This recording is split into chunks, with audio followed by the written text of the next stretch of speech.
ngi leen di nuyu di leen dalal ci seen émission tey nag ñu amoon mbégte dalal monsieur Demba Sow di président ASC Niaga Peulh en même temps représenté jeunesse bi monsieur Demba Sow ñu ngi lay nuyu.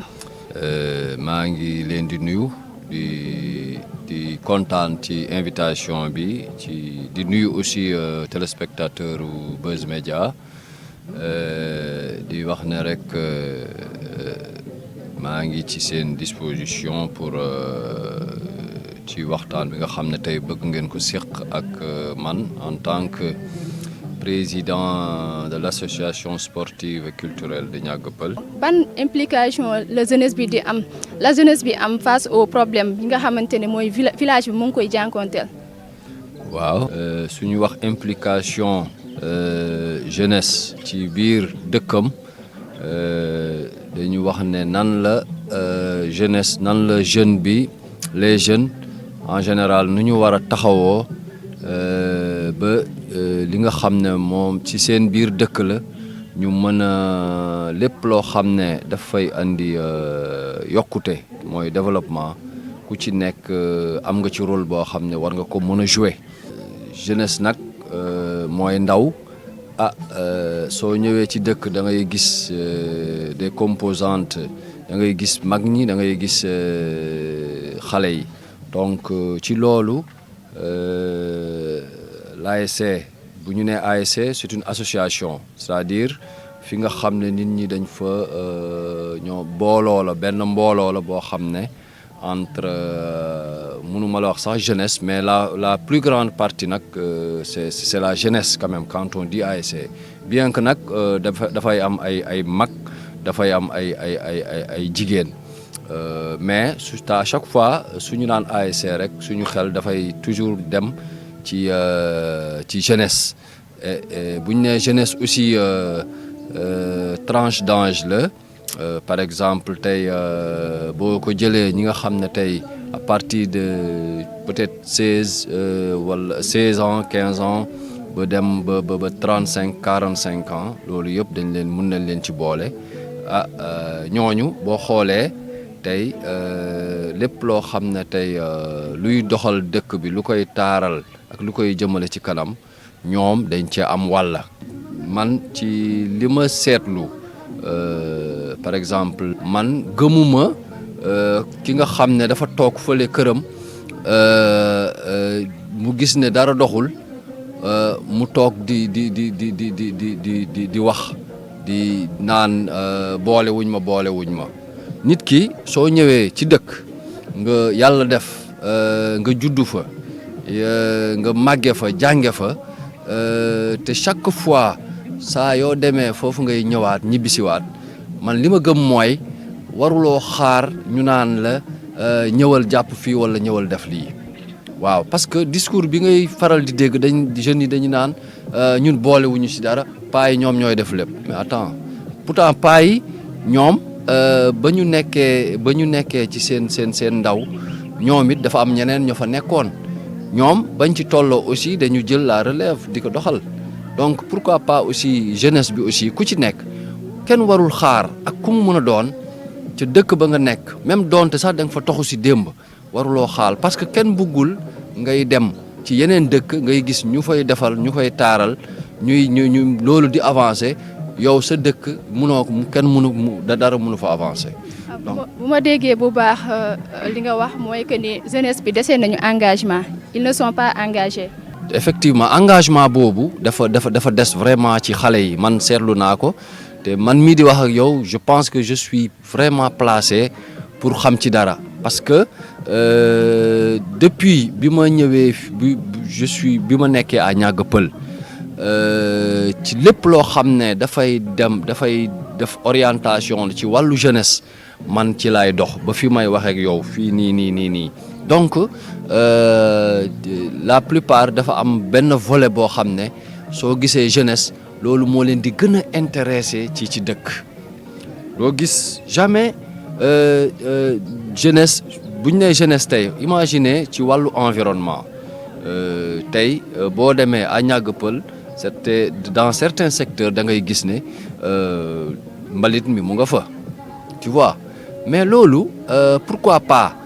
waxuma la sax rôle ASC mais tamit yaa ci biir quartier yi y a des associations de jeunes. Pourquoi pas dimanche bu ne wala jour bu ne ñu xool des jours yoo xam ne dañuy jóg setal ko daa nañ ko def mais da ngay gis après dafay am relâchement.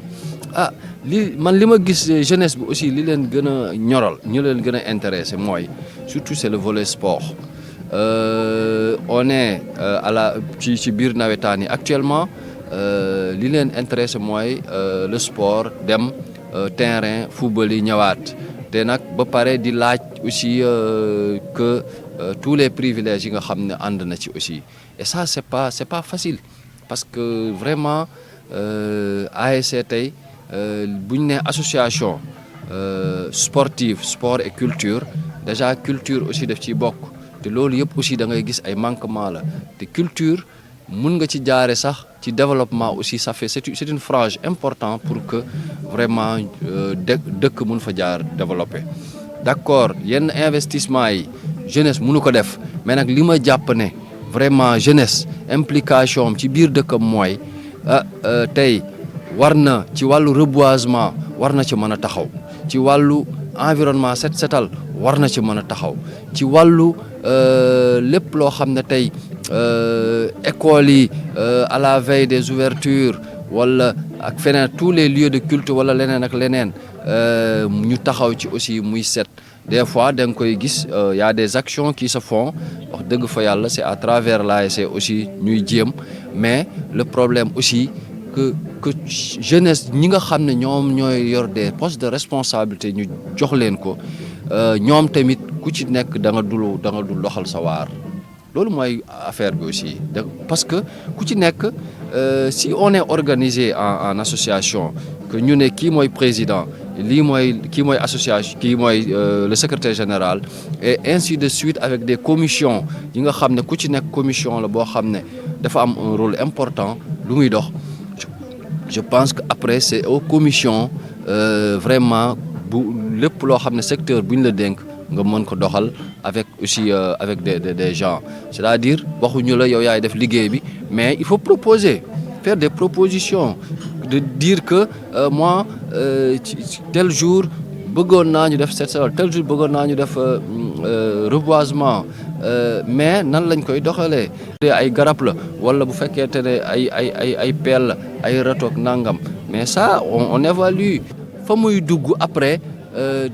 booy même après da nga naan c'est de l'argent boo xam ne ça da nga ko sànni nii rek mu nekk di couler avec la source comme ça buy ndox buy dem ci source bi parce que du feeñ bu mu war a feeñ parce que ci sport rek lañ koy def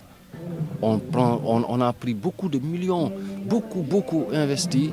ci côté surtout nawetaan da ngay dem fubali parce que li muy laaj mooy da ngay def des regroupements pour les jeunes tu vas acheter des équipements tu vas même xale yi da nga leen di neexal mais au finish après ces millions là bu ñu defee kii fu muy feeñ du feeñ fenn dañ naan rek on a participé au nawetaan on a dépensé tant de millions. ci dëkk bi aussi en contrepartie la jeunesse ñoom aussi bu fekkente ne nit ñi ñu ngi jël il fut des temps le village amoon na une caisse boo xam ne issue de la gestion de la carrière vraiment mais on recevait de l'argent là-bas mais en contrepartie après da ngay gis ne jeunesse bi pourtant waroon na même bu dee un dimanche wala bu dee ak lu mu mën a demee des activités boo xam ne dafay feeñ loo xam ne ça va être pérennisé c'est-à-dire boo jëmbatee garab tey mu màgg nit ñi mun ci toog mu nekk ker loolu njariñ la. est-ce que tamit gestion carrière bi tamit bon pas yi ñoom impliqué woon nañ ci jeunesse bi tamit. Pour la gestion de la carrière la jeunesse était bien impliquée parce que ni configuration bi bureau bi demee woon effectivement il y avait des vieux il y avait les représentants de l'ASC jeunes moi j'y étais pas man bokkuma ci woon parce que instant ba ñu taxawal bureau ba boobu man j'étais en voyage sama ginnaaw lañ ko def mais il y avait des représentants de jeunes te ñoom ñoo fa nekkoon nekkal fa ay jeunesse bi aussi ñoom it à chaque fois sollicitation yi aussi ñoom ñoo ko doon yeggali te ça aussi wax dëgg yàlla quoi qu'on dise bu ñu waxalee te yàlla rek tax wax dëgg yàlla def nañu wax dëgg fa yàlla mais nag comme li ma lay expliquer rek même bu ñu defoon jëloon 1 milliard aussi fañ ko def nañ ko defee donc loolu dafay mel ne rek da nga ko jël nga sànni ko ci biir lac bi mais après du feeñ quoi. à part ASC bu Niaga Peulh est-ce que am na ay organisation wala ay association yoo xamante ne ñu ngi impliqué wu vraiment ci li nga xamante ne moom mooy jëmale dëkk bi ci kanam est-ce que am na. waaw loolu effectivement ci jamono yi nga xam ne aussi ci ginnaaw la ñu ngi organiser wa ils sont en train des fois de faire des actions récemment sur le nettoyage des cimetières aussi gis naa ñu impliqué wu ci gis naa aussi ñu ngi def des actions aussi à l'école et ça aussi c'est très bien nit ki aussi foofu boo koy woo bu ñu wax développement luy jëmale aussi mais foofu la mais du un jeune boo xam ne yaa ngi toog fële tëdd sa kër yow des fois yow amuloo liggéey boo def jéemuloo dara su taal sa attaaya toog su wax jotee nga ne non paay ñoo yàq dëkk bi ñun kenn boolewuñ ci dara mais après yow même buñ la ci boole woon tamit doo def dara parce que yow fekkuñu nga nekk ci. y en a pas amul benn jeune boo xam ne dafa war a toog xaar muy wax implication jeunesse. impliqué wuñu man loolu man mënuma ko man je ne conçois pas ça man mënuma gëm loolu jàppuma loolu sérieusement dinañu jéem a xool à travers l'ASC aussi nan la ñu fexe ba les jeunes aussi ñu toog ak ñoom di waxtaan ak ñoom parce que tamit wax dëgg fa yàlla xale il faut que boo bëggee aussi di ko kii tamit da ngay waxtaan ak moom xam aussi li nekk ci biiram xam li nekk ci xalaatam su ko defee loolu aussi xëj na mun nañ ko fexe ba boole lépp loolu xam ne dinañ ko mën a def mu participer ci lépp loo xam ne dafay développer ci dëkk bi loolu c'est-à-dire ay forum la yoo xam ne tey dañ koy def yàlla baax na tey ñafe nañu tey vraiment ba am loo xam ne un local boo xam ne tey toute la jeunesse aussi tey va se retrouver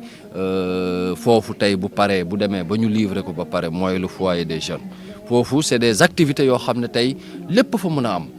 waaw comme li ñuy wax ni y a des salles yoo xam ne jeunes mën nañ fa toog retrouver wu fa toog waxtaan déceler les problèmes lan mooy seen jafe-jafe nan la ñuy fexe ba saafara ko jéem a xool aussi à partir de là aussi ñun lan la ñu def aussi ba jéem ca la ñu seen problème seen kii nu ñu fexe ba ànd si saafara ci seen li ñuy dund donc lu am solo la parce que tey gëm naa ne tey réew jeunesse moo koy doxal waaw parce que man gis naa ci wàllu tey politique niñ ci engagé woo j'en suis sûr et certain buñ ci engagé woo noonu ci seen biir dëkk pour ñu développer dinañ ko développer. léegi boo amoon benn message boo xamante ne da nga koy lancer jeunesse bi lan lay doon. waaw message bi may lancer mooy. jeune bu ne aussi na jàpp ne suba yow yaay nekki mag te fa nga nekkee jeune ndaw aussi la ngay def suba aussi. bés boo nekkee mag ci loolu daf lay topp par exemple tey man bi ma ñëwee ci dëkk bi ba tey engagement bi ma ci am ci par rapport à la jeunesse ba tey jógewu fi mais nag wax dëgg maa ngi jëm mag des fois dinaa dem ba toll foo xam ne aussi man damay écarter ñoom ñu ñëw loolu tamit ñoom il faut ñu xam loolu donc li ma leen di wax rek mooy ñoom it nañu ku ci nekk na nga jël sa responsabilité xam ne lii doxal dëkk bi ci nga bokk donc dara waru ci manqué kii tey bu fekkente ne yow sa loxo nga mën a joxel sa loxo bu dee tànk bi nga mën a andil tànk bu dee làmmiñ bi ci wax nga ko mën a def ko bu dee ci leneen aussi nga def ko donc man loolu laa leen di woo parce que du yàgg rek incha allahu rabbi suñu réorganiser waate def suñu kii rek ñun dañu jéem a xool nu ñu def ñoom ñu ñëw su boobaa nag ci la ñu ngay mën a juger ne ñi nga xam ne ñoo fi nekkoon démb coono ba ñu daj suba ak ngoon guddeeg bëccëg yenn lu ñu fanaanuñu lekkuñu naanuñu ndax rek pour au moins la nga xam ne jox nañ leen ko ci wàllu jeunesse ñu mën ko téye lañ doon daj su boobaa ñoom dinañu xam wax dëgg yàlla mais nag vraiment yàlla baax na ñàgg pël aussi amul jeunesse boo xam ne wax dëgg fa yàlla jeunesse bu naqaree regroupé bu naqaree waxal la c'est des gosses vraiment responsables et wax dëgg fa yàlla gis naa à travers eux aussi des gens yoo xam ne suba su leen yàlla mayee ba ñu yor des responsabilités mun nañu jëmale dëkk bi ci kanam donc dama ci citer rek comme les gens de Idiba le Sidiba Seydou Dia des consorts comme ça kon seen genre bi yëpp wax dëgg fa yàlla gis naa ne ku ci nekk daal la nga ca mën yaa ngi koy def